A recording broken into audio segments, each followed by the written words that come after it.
Okay.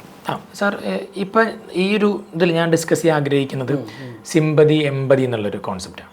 അപ്പോൾ sympathy എമ്പതി എന്ന് പറയുമ്പോൾ ഞാനൊരു ഉദാഹരണത്തിന്, സിമ്പതി നമുക്ക് എല്ലാവർക്കും അറിയാം. എമ്പതി എന്ന് പറയുമ്പോൾ മറ്റുള്ളവരുടെ ഷൂല് കയറി നിന്ന് അവരെ എക്സ്പീരിയൻസിന് അതേപോലെ മനസ്സിലാക്കാൻ ശ്രമിക്കുക എന്നൊക്കെയാണ് പറയുന്നത്. പൊതുവെ എല്ലാവരും പറയുക, ചോദിച്ചാൽ അങ്ങനെ ഉത്തരം പറയുക.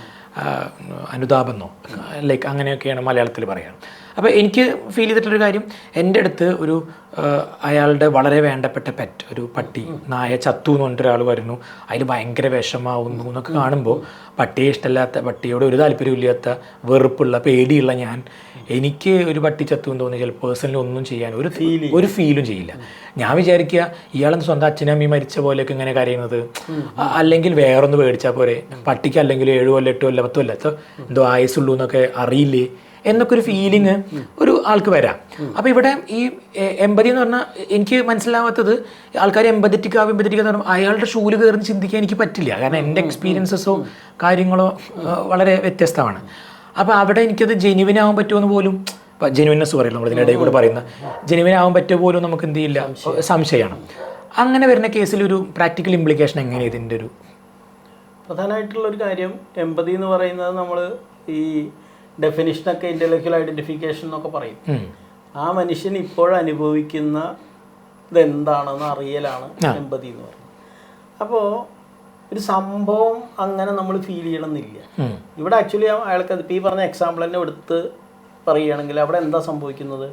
ആ മനുഷ്യന് വളരെ പ്രിയപ്പെട്ട ഒന്ന് നഷ്ടപ്പെട്ടു. ഓക്കെ, അതിപ്പോൾ ആ ആളെ സംബന്ധിച്ചിടത്തോളം ഒരു പെറ്റാണ്, അതെ, ചിലപ്പോൾ ഒരു അടുത്ത ബന്ധു ആവാം, വേറെ എന്തെങ്കിലും ആവാം. പക്ഷേ ഇവിടെ നോക്കൂ, ആ ആളെ സംബന്ധിച്ചിടത്തോളം ഏറ്റവും പ്രിയപ്പെട്ട ഒന്ന് നഷ്ടപ്പെടുമ്പോൾ ഉണ്ടാവുന്ന ഫീലിംഗ് എന്താണെന്ന് മനസ്സിലാവൂലോ?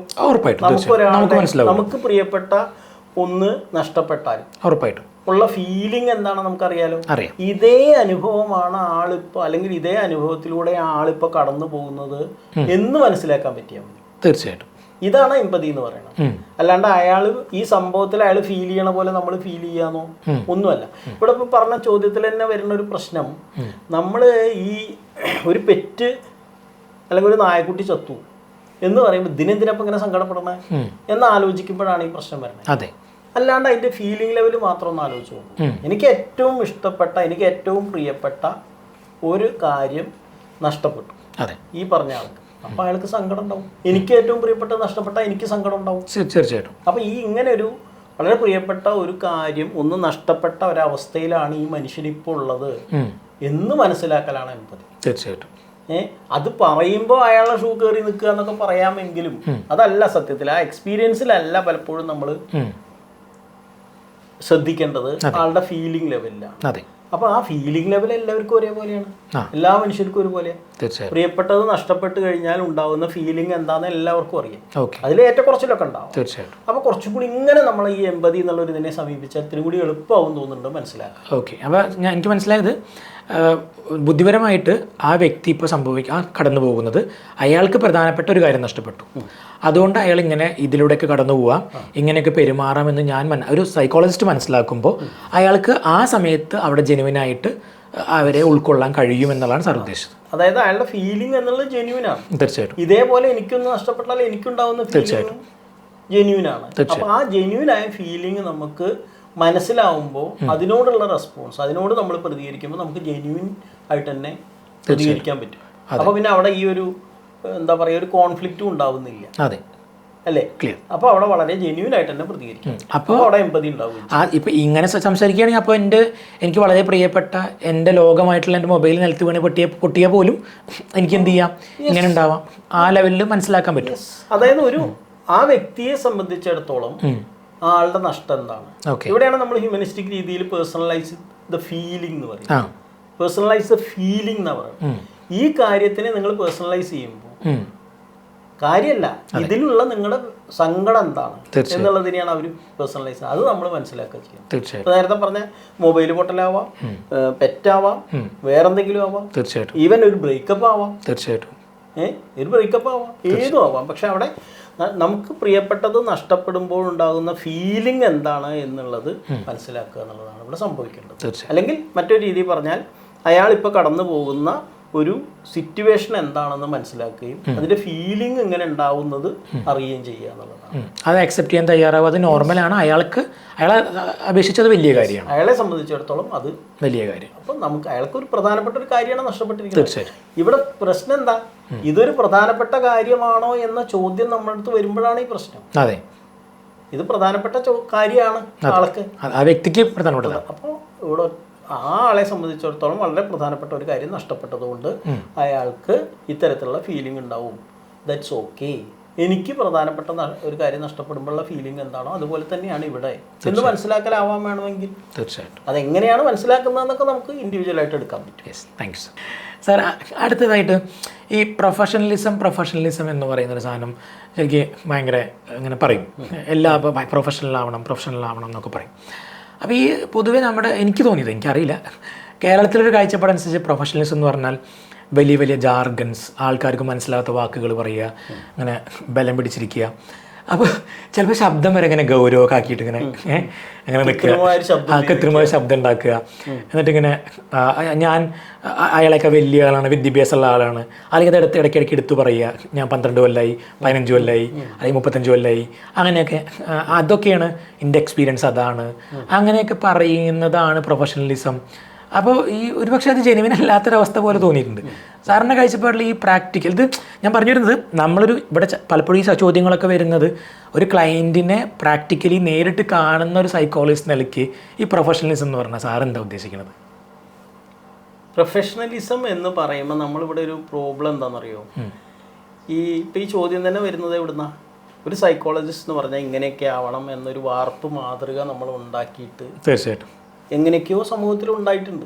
അതിൻ്റെ ഉള്ളിൽ നിൽക്കാൻ ശ്രമിക്കലാണ് പ്രൊഫഷണലിസം എന്ന ചിന്തയിൽ നിന്നാണ് വരുന്നത്. പക്ഷെ പ്രൊഫഷണലിസം അതല്ല. പ്രൊഫഷണലിസം എന്ന് പറയുന്നത് നമുക്ക് ചെയ്യേണ്ട കാര്യം കൃത്യമായി ചെയ്യാനുള്ള സ്കില്ല് ഉണ്ടാവുക. എന്ന് വെച്ചാൽ ഒരു ബൈക്ക് കേട് വന്നിട്ട് നന്നാക്കണ ഒരു മനുഷ്യൻ, നമ്മളിവിടുത്തെ മെക്കാനിക്ക്, ഞാനത് മോശമായിട്ടല്ല പറയണേ, അവരെങ്ങനെ വരുന്നു എങ്ങനെ ചെയ്യണു എന്നുള്ളതൊന്നും അല്ല പ്രശ്നം, ആ സാധനം അതിൽ വർക്ക് ചെയ്യണം. തീർച്ചയായിട്ടും അല്ലേ? ആ രീതിയിലൊന്ന് ആലോചിച്ച് നോക്കൂ. അങ്ങനെ അത് നല്ലത് ചീത്താന്നൊന്നും അല്ലാട്ടോ പറയണം. അവർ ടൂള് വേണം, അവർക്ക് സ്കില്ല് വേണം. അപ്പോൾ നോക്കൂ, അയാളുടെ അടുത്ത് ഒരു സാധനം അഴിക്കാനില്ലെങ്കിൽ മേടി അഴിക്കുക എന്നുള്ളൊരു പഴയ പരിപാടി ഉണ്ട്. അതൊന്നല്ലാണ്ട് അയാൾക്ക് കൃത്യം ടൂൾ ഉണ്ടെങ്കിൽ കഴിക്കാൻ പറ്റും. തീർച്ചയായിട്ടും എന്ന രീതിയിൽ നമ്മൾ ഇതിനെ ഒന്ന് എടുത്തു നോക്കുക. വളരെ സിമ്പിളാണ് കാര്യങ്ങളൊക്കെ. നമ്മൾ ഉപയോഗിക്കുന്ന സ്കില്ല് എന്താണോ അത് നമുക്ക് വ്യക്തമായ ബോധം ഉണ്ടാവും. തീർച്ചയായിട്ടും അതിൽ നല്ല എന്താ പറയുക, ട്രെയിൻഡ് ആയിരിക്കണം. അതിങ്ങനെ ഉപയോഗിച്ച് നമുക്കത് കൃത്യമായി ഉപയോഗിക്കാൻ കഴിയും. മറ്റൊരു കാര്യം, ഈ ഒരു സെഷനിലെത്തുമ്പോൾ നമ്മൾ ഈ സ്കില്ല് കൃത്യമായി ഉപയോഗിക്കുകയും അതിനെ കൃത്യമായി അപ്ഡേറ്റ് ചെയ്യുകയും ചെയ്യും. അതല്ലാത്ത ലൂസായിട്ടുള്ള വേറെ ഒരു കാര്യം ഉപയോഗിക്കാതിരിക്കും. പിന്നെ കൃത്യമായിട്ടുള്ള കൗൺസിലിങ്ങിൻ്റെ ഗൈഡ് ലൈൻസ് ഉണ്ട്, അത് കൃത്യമായി ഫോളോ ചെയ്യും. അതായത് ഇപ്പോൾ നമ്മൾ പറയുന്ന എന്താ പറയുക, ബൗണ്ടറി എന്നൊക്കെ പറയില്ലേ, അത്തരം കാര്യങ്ങളൊക്കെ കൃത്യമായിട്ട് ഫോളോ ചെയ്യുക, സ്കില്ല് അപ്ഡേറ്റ് ചെയ്യുക, സ്കില്ല് കൃത്യമായി ഉപയോഗിക്കുക, കൃത്യമായ ഗൈഡ് ലൈൻസ് ഫോളോ ചെയ്യുക. ഇതൊക്കെയാണ് പ്രൊഫഷണലിസം. അല്ലാണ്ട് അപ്പിയറൻസും അല്ല, അതൊക്കെ വേണമെങ്കിൽ ഉണ്ടായിക്കോട്ടെ. പക്ഷേ നമ്മുടെ കയ്യിലുള്ള സ്കില്ലുണ്ട്. നിങ്ങൾ ഏത് സ്കൂളാണോ ഉപയോഗിക്കുന്നത്, ഏത് തരം കൗൺസിലിംഗ് ആണോ ഉപയോഗിക്കുന്നത്, അതിൽ നിങ്ങൾ തറവാകുക, നിങ്ങൾക്കത് ചെയ്യാൻ കഴിയുക, അത് അപ്ഡേറ്റ് ചെയ്യുക. ഏതോ കാലത്ത് പഠിച്ചു വെച്ച സാധനം വെച്ചുകൊണ്ട് കൈകാര്യം ചെയ്യുന്നതും പ്രൊഫഷണലൊന്നും അല്ല. പുതിയ കാര്യങ്ങൾ പഠിക്കണം. പുതിയ ഈ രംഗത്ത് വരുന്ന പുതിയ മാറ്റങ്ങൾ പഠിക്കുക, അത് നമ്മൾ മനസ്സിലാക്കുക. എല്ലാ കാര്യവും നമ്മൾ ചെയ്യാന്നല്ല. ഇപ്പോൾ പിന്നെ വേറൊരു ഒറ്റ കാര്യം, ഇതുമായി ബന്ധപ്പെട്ട ഒരു കാര്യം കൂടി പറയേണ്ടത്, എന്താ പറയുക, ഒരു വിഷയവും ഇന്ന് ഇൻഡിപെൻഡൻ്റ് ആയി നിൽക്കുന്നതല്ല. സൈക്കോളജി എന്ന് പറഞ്ഞിട്ട് സൈക്കോളജിക്ക് ഇൻഡിപെൻഡൻ്റ് ആയി നിൽക്കാനൊന്നും പറ്റില്ല. കൗൺസിലിങ്ങിന് അതിൽ ന്യൂറോളജി, സൈക്കിയാട്രി, അങ്ങനെ ഒരുപാട് കാര്യങ്ങളുമായിട്ട് കണക്ട് ചെയ്തിട്ടാണ്. അപ്പോൾ ഇത്തരം മേഖലകളിലൊക്കെ വരുന്ന മാറ്റങ്ങൾ നമ്മൾ പഠിക്കുകയും ഒബ്സർവ് ചെയ്യുകയും നമ്മളെ അപ്ഡേറ്റ് ചെയ്യുകയും ചെയ്യണം. അതാണ് ഏറ്റവും പ്രധാനപ്പെട്ട പ്രൊഫഷണലിസം. രണ്ടാമത്, ഒരു പ്രോട്ടോക്കോളും ഗൈഡ് ലൈൻസും ഉണ്ടെങ്കിൽ അത് കൃത്യമായിട്ട് ഫോളോ ചെയ്യുക. തീർച്ചയായിട്ടും ഈ രണ്ട് കാര്യം വന്നാൽ പ്രൊഫഷണലിസമായി എന്നാണ് ഞാൻ വിശ്വസിക്കുന്നത്. തീർച്ചയായിട്ടും. Thank you sir. സാർ, അടുത്തതായിട്ട് ഞാൻ ചോദിക്കാൻ വിചാരിച്ച ഒരു കാര്യം എന്താ വെച്ചാൽ ഇപ്പോൾ നമ്മുടെ അടുത്ത് ക്ലയൻസ് വരുമ്പോൾ വ്യത്യസ്ത ജീവിത സാഹചര്യങ്ങളിൽ നിന്ന് വ്യത്യസ്ത ജോലി, വ്യത്യസ്ത കൾച്ചർ, പല തരത്തിലുള്ള വ്യത്യസ്ത പ്രായം, ഇപ്പോൾ നമ്മുടെ പ്രായം, ചെറിയ പ്രായമുള്ളവർ, മുതിർന്ന ആൾക്കാർ. അപ്പോൾ ഇവിടെ നമ്മുടെ ഇന്റേൺഷിപ്പിൻ്റെ മക്കൾ ചോദിക്കാറുള്ളത് സൈക്കോളജിസ്റ്റ് എന്ന് പറഞ്ഞാൽ എല്ലാ കാര്യങ്ങളിലും അറിവുണ്ടാവണ്ടേ, ഇവരോടൊക്കെ മറുപടി പറയണമെങ്കിൽ. അപ്പോൾ അത് എന്താ പറയുക, എയറോനോട്ടിക്സിനെ കുറിച്ചും റോക്കറ്റ് സയൻസിനെ കുറിച്ചും എന്താ പറയുക, അല്ലെങ്കിൽ ഭാഗവതം, മഹാഭാരതം, അങ്ങനെയുള്ള അല്ലെങ്കിൽ മറ്റു മതത്തിന്റെ ഗ്രന്ഥങ്ങൾ.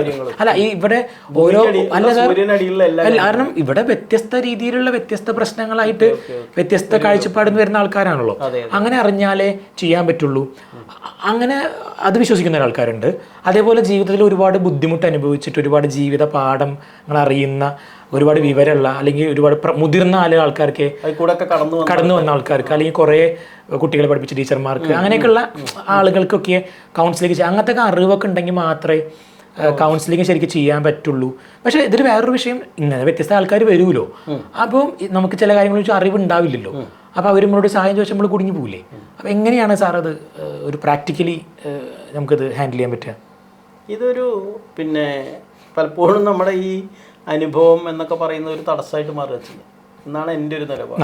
നമ്മളുടെ ഈ ജീവിതാനുഭവം എന്നൊക്കെ പറയുന്നത് നമ്മളിൽ കുറേ ഈ വാല്യൂസ് ഇങ്ങനെ, അല്ലെങ്കിൽ നമ്മുടെ കുറേ വാല്യൂസും കൂടി വേണ്ട, ചില നിലപാടുകളൊക്കെ നമ്മളുടെ ഉള്ളിൽ അറിയാണ്ട് പെട്ടിട്ടുണ്ടാവും. നമ്മൾ ഇതിൽ പെട്ടിട്ടാണല്ലോ ജീവിക്കണം. ഇത് പലപ്പോഴും കൗൺസിലിങ്ങിലൊക്കെ ഒരു നോൺ ജഡ്ജ്മെന്റൽ നിലപാടൊക്കെ എടുക്കാൻ ബുദ്ധിമുട്ടുണ്ടാക്കുക ചെയ്യാന്നാണ് എനിക്ക് തോന്നണത്. എക്സ്പീരിയൻസ് സഹായിക്കുമെന്ന് ചോദിച്ചാൽ ചിലപ്പോൾ ചില കാര്യങ്ങളിൽ സഹായിച്ചു എന്ന് വരാം, അത്രേ എനിക്ക് തോന്നുന്നുള്ളൂ. പിന്നെ എല്ലാ കാര്യങ്ങളെയും കുറിച്ച് അറിയുക എന്നുള്ളതൊന്നും പോസിബിൾ അല്ല, അതിൻ്റെ ഒന്നും ആവശ്യമില്ല. ഇപ്പോൾ നോക്കൂ, ഒരു ക്ലയൻറ്റ് നമ്മളോട് പറയുകയാണ്, എനിക്കൊക്കെ ധാരാളം വരാറുള്ളതാണ് ആദ്യമൊക്കെ, അപ്പം അത്ര വലിയ പ്രശ്നമില്ല. അതായത് ഈ IT മേഖലയിൽ നിന്നൊക്കെ വരുന്ന ആൾക്കാർ പലതും പറഞ്ഞത് എനിക്ക് മനസ്സിലാവാറില്ല. ഞാൻ അവരോട് ചോദിക്കാറുള്ളത്, ഈ പറഞ്ഞത് എനിക്ക് മനസ്സിലായില്ല, ഒന്ന് ക്ലാരിഫൈ ചെയ്യുമോ? അവരോട് ചോദിക്കും.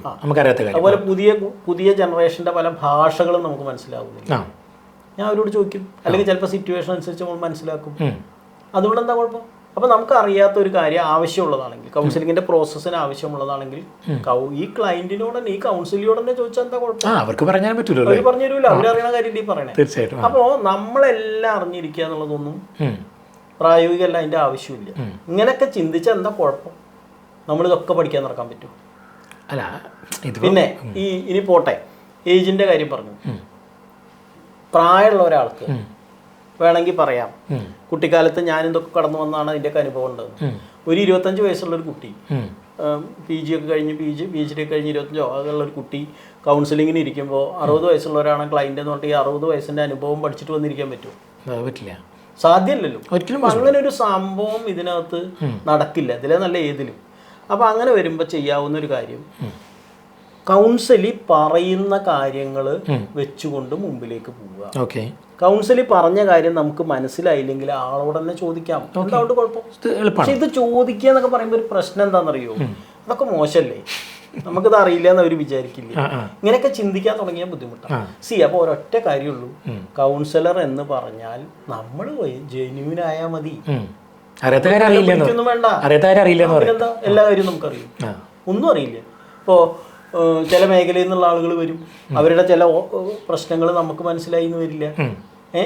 അപ്പം നമ്മൾ നമ്മൾ ഈ മനുഷ്യനെയാണ് അഡ്രസ്സ് ചെയ്യുന്നത്. തീർച്ചയായിട്ടും മനുഷ്യൻ എന്ന് പറയുന്നത് യുണീക്കാണ്. ആ മനുഷ്യന്റെ ഈ ഒരു സിറ്റുവേഷൻ ഉണ്ടാവുന്ന ബുദ്ധിമുട്ടുകളെയാണ് നമ്മൾ അഡ്രസ്സ് ചെയ്യുന്നത്, അല്ലാണ്ട് ഇതിനെയല്ല. ഇതൊക്കെ എവിടെന്നാ വരണത്? പ്രോബ്ലം സോൾവിങ് എന്നുള്ള രീതിയിൽ നമ്മൾ ആലോചിക്കുമ്പോഴാണ്. അപ്പോഴാണല്ലോ ഈ കാര്യമൊക്കെ നമുക്ക് അറിയേണ്ട ആവശ്യമുള്ളൂ. എല്ലാം അറിഞ്ഞാലല്ലേ പ്രശ്നം പരിഹരിക്കും. ഇവിടെ അങ്ങനെയല്ല, നമ്മൾ അഡ്രസ്സ് ചെയ്യുന്നത് ഈ മനുഷ്യനെയാണ്. അതാണ് ഒരു കാര്യം. അപ്പം അങ്ങനെ എല്ലാ കാര്യങ്ങളും അറിയുക എന്നുള്ളത് പ്രായോഗികമല്ല, നടക്കണ കാര്യമല്ല. രണ്ടാമത്തെ ഒരു കാര്യം, അങ്ങനെ എല്ലാ കാര്യവും അറിയേണ്ടതുമില്ല.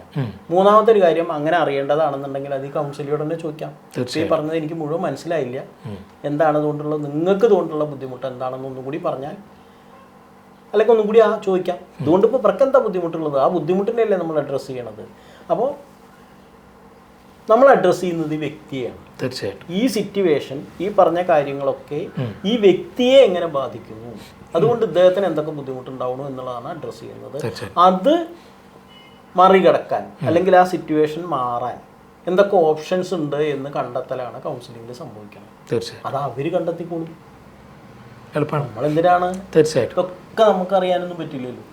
അപ്പോൾ എനിക്ക് തോന്നുന്നത് നമ്മളൊരു വ്യക്തിയെ അഡ്രസ്സ് ചെയ്യുമ്പോൾ ഇത്തരത്തിലുള്ള വലിയ കോംപ്ലിക്കേഷൻസ് ഒന്നും വരുമെന്ന് തോന്നുന്നില്ല. പിന്നത്തെ ഒരു കാര്യം പ്രായത്തിൻ്റെ, പലപ്പോഴും അങ്ങനെ ഒരു ചോദ്യം കൂടി ഇപ്പം പറഞ്ഞില്ലേ, ചെറിയ പുതിയ കുട്ടികളൊക്കെ ഇതിലേക്ക് വരുമ്പോൾ അവർക്ക് ഭയങ്കര ഒരു, നമ്മളോടൊക്കെ സംസാരിക്കുമ്പോൾ പറയാറുള്ളത്, സാർ ക്ലയൻറ്റ് ഭയങ്കര ഏജ്ഡ് ആണ്, അതുകൊണ്ട് സാറിനെ ഒന്ന് കണ്ടോളൂ എന്ന് പറയാറുണ്ട്. കാരണം അവർക്കും അത്രയും മുതിർന്ന ഒരാളുടെ മുമ്പിൽ പോയിരിക്കുമ്പോൾ അത് കൗൺസിലിംഗ് ഈ വരുന്ന ക്ലയൻറ്റിനും ഉണ്ടാവാട്ടോ, ചെറിയ കുട്ടിയാണെന്നൊക്കെ പറയുന്നത്. പക്ഷേ എൻ്റെ ഒരു അനുഭവത്തിൽ നിന്ന്, അത് എൻ്റെ ഒരു അനുഭവമാണ്, ജനറലൈസ് ചെയ്യല്ല, എൻ്റെ ഒരു അനുഭവത്തിൽ നിന്ന് ഇങ്ങനെയൊക്കെ വരുന്ന കുട്ടികളും അവർ സ്കില്ല് കൃത്യമായി പഠിച്ചവരാണെങ്കിൽ മിക്കവാറും ആ സെഷൻ കഴിയുമ്പോഴേക്കും അവർ കംഫർട്ടബിൾ ആയിട്ട് കാണാം. തീർച്ചയായിട്ടും. അപ്പോൾ നമ്മൾ വേണ്ടത് നമ്മളെ കയ്യിലുള്ള സ്കില്ല് നന്നായിട്ട് ഉപയോഗിക്കുക, നന്നായിട്ട് അപ്ഡേറ്റ് ചെയ്യുക, അത് നന്നായിട്ട് ഉപയോഗിക്കാൻ പഠിക്കുക.